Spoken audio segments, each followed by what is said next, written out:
राजादेखि यो राज्य पनि मेरो साम्राज्यमा मिसिएको छ।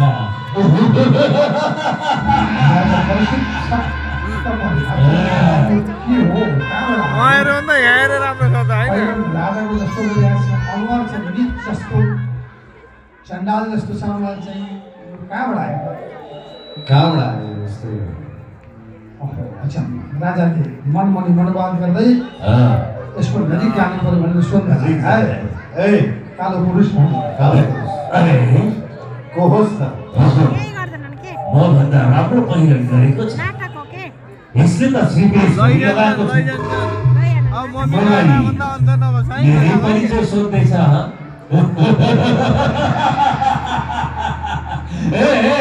मनुष्य, मेरो परिचय सोध्ने त को होस्? म भनेको यो राज्यको अधिपति पंच पाण्डव कुलको कुलदीपक हो। मेरो नाम महाराज परीक्षित हो। परीक्षित यो राज्यको अधिपति राजा परीक्षित।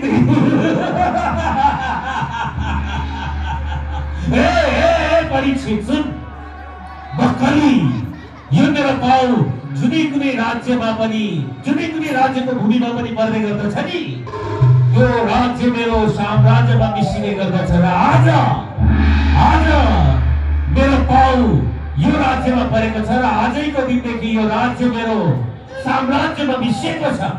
यदि तँलाई यो राज्यमा राज्य गर्न इच्छा छ भने अझै आइज मेरो शरण कर, मेरो दास बन अनि आनन्दले राज्य गर यो राज्यमा। के तँलाई मन्जुर छ?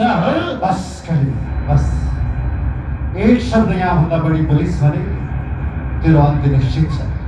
यो राज्य मेरो हो। तेरो प्राण तँलाई प्यारो छ भने तुरन्त यो राज्यलाई छोडेर गइहाल। धम्की एउटा साधारण मनुष्यको धम्की, त्यो पनि बक्कली नै। मनुष्य, म भन्दैछु तँलाई, यदि आफ्नो भलो चाहन्छस् भने त आइज मेरो दास बन।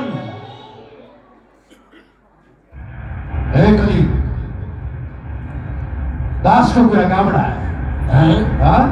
त मेरो राज्यमा आएर यो राज्य मेरो हो भनेर भन्दैछस्। मेरो कुरा ध्यान दिएर सुन, तुरन्त यो राज्यबाट छोडेर गइहाल्छस् कि? अरे अत्यन्तै अहंकार रहेछ तँलाई। यो एउटा सानो राज्यको राजा हुनुमा होइन।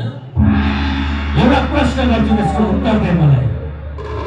लगभग यो राज्यमा त कति वर्ष राज्य गर्नेछस्? यो पृथ्वीलोकमा तेरो आयु भनेको कति हो? मेरो आयु जानेर थकिन्छ। के गर्न चाहन्छस्? के गर्न सक्छस्? किन जान चाहन्छस्? र पनि भन्दैछु, उसो त मनुष्यको आयु कलियुगमा 100 वर्षको हो। यो राज्यमा मैले 60 वर्ष राज्य गर्दैछु। मेरो आयु 60 वर्ष।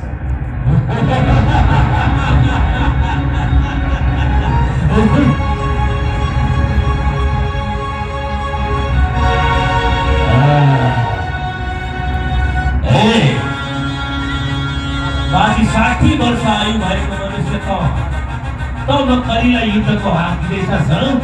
तँलाई थाहा छ यो पृथ्वीलोकमा मेरो आयु भनेको कति हो? 4,32,000 वर्षको आयु मेरो यो पृथ्वीलोकमा। त बाँकी 60 वर्ष आयु भएको मनुष्य बक्कलीलाई युद्धको ललकार दिँदैछस्। अझैमा भन्दैछु, आइज मेरो शरण पर। तेरो आयु 4,32,000 होस् या 8,64,000, त्यसमा मलाई कुनै प्रभाव छैन।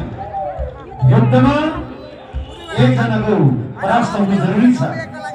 एउटा राज्यमा दुईटा राज्य हुन सक्दैन, राजा हुन सक्दैन। त्यसैले युद्ध चाहन्छस् भने पनि ठिक छ, म तयार छु।